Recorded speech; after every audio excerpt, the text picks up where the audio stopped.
everybody, I'm just giving a quick update.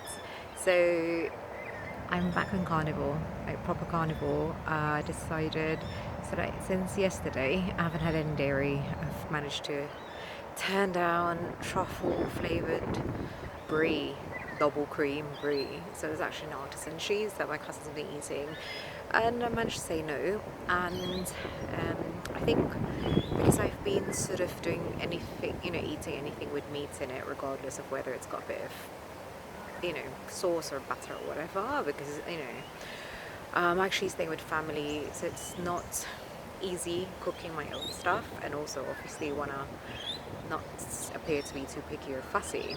I've been feeling it, and I think a few days of, I have to admit, I had spring rolls and had dim sum, so homemade, so there's no nasties in it.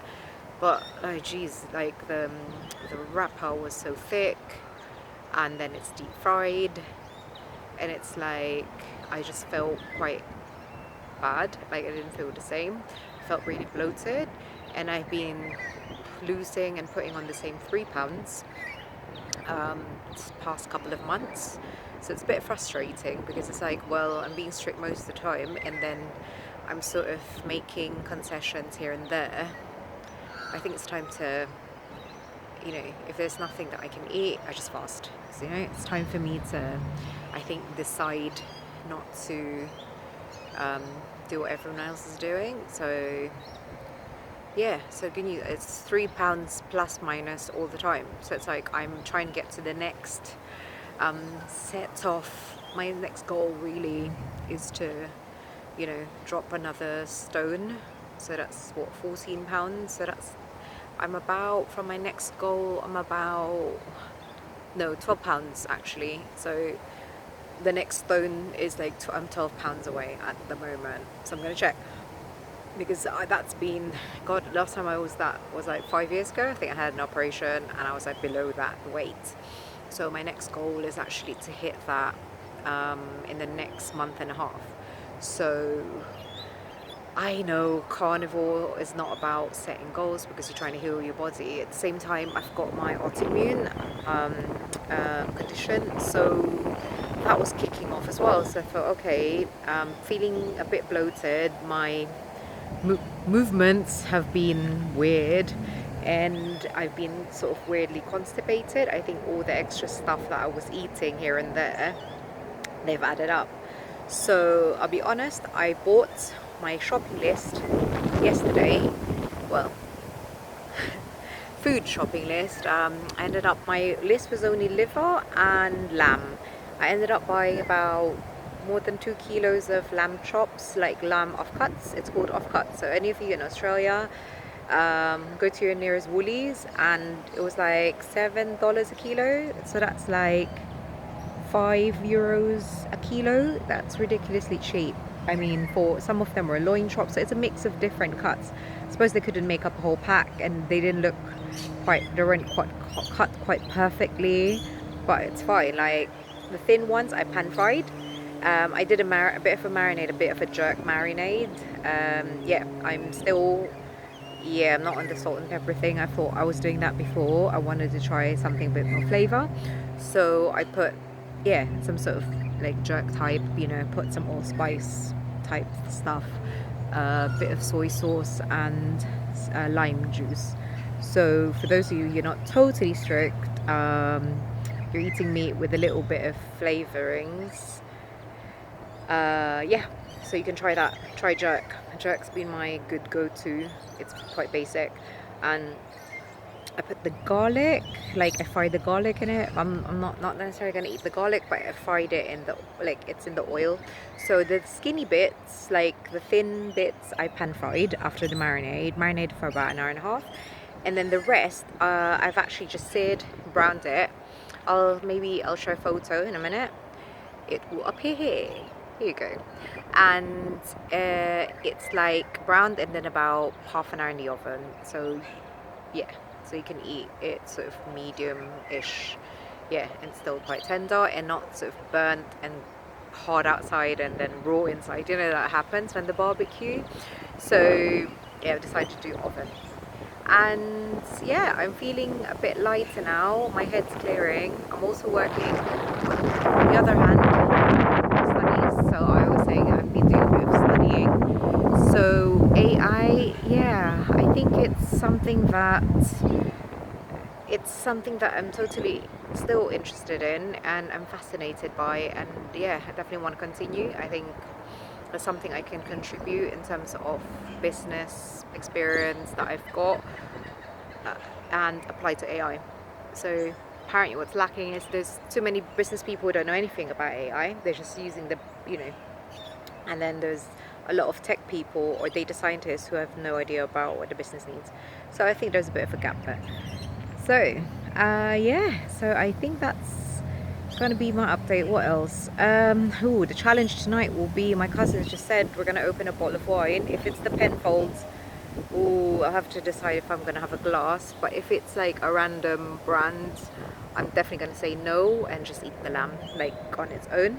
There, the good news is actually with my family, they're starting to eat beef. Whereas in the beginning, my uncle was like, oh, we're not eating beef because it's bad for me, blah, blah, blah. I don't know what happened, but he used to eat all that stuff. Now I've been seeing beef on the menu like once a week, like beef in a bone broth type soup, Asian soup type thing. So it's actually, yeah, working out quite well. So when that's on, I'm like, yeah, bone broth, because I know it will be a bit awkward if I start making bone broth, right? So luckily it's getting a bit sort of breezy and a bit chilly here. So then they're starting to cook more soups, and it's mainly plain soups that they cook, so it's perfect for me. I mean, yeah, they put fish sauce, which is what carnivore.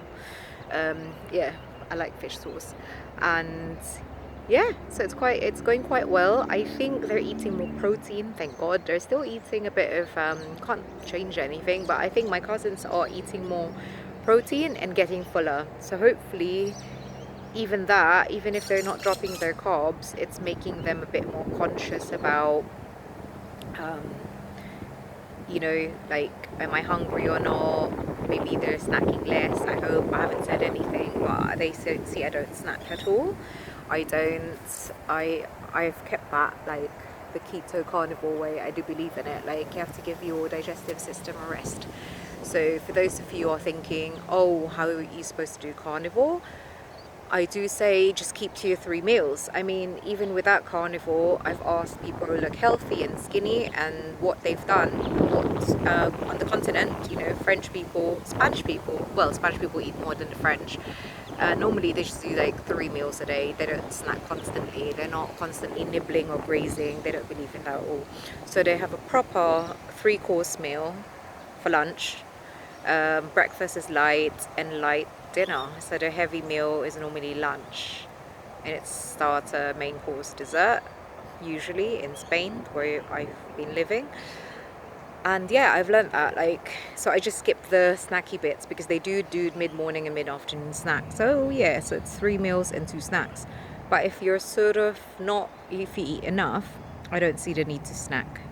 So that is what I learned from my keto days. What was it? They said snacks are for babies, treats are for dogs. I think that's from Keto Gains. So that is one of the things they said during my boot camp. I did a boot camp with them. Yeah, 3 years. Oh my goodness, that was 3 years ago now when I was lifting heavy the whole year. So on to exercise. My only exercise has been LISS. So it's all walking around the neighborhood. Everyone's on a lockdown, so that's all I'm doing at the moment. Not really doing any lifting because I sprained my wrist, so this is feeling a bit, I don't know, I have to wait for it to recover. It's recovering a little bit. So my only exercise has been lifting the baby, my cousin's baby, and yeah, that's the only lifting I'm doing. Try not to use my wrist, so using my arms. And yeah, so everything's good. I think I'm feeling fine. I've had the flu jab, even though I wasn't planning to do the flu jab, and so yeah, I felt fine afterwards. Actually, I was a bit worried about I will have a reaction to it, but yeah, it's been good. So on to carnivore. I'm keeping it up, and I think it will be a year in July 1st, sort of did it properly, but I was still keto carnivore-ish last year already. I'm going to check my diaries and get back to you on that, and sort of have a breakdown of when I was carnivore. Definitely July and definitely August. I did definitely started proper carnivore, but before that I was already cutting out my greens because I suspected there were some things that were not sitting well with me, like the oxalates. And I already knew about the nightshades. That's really hard because I like my spice.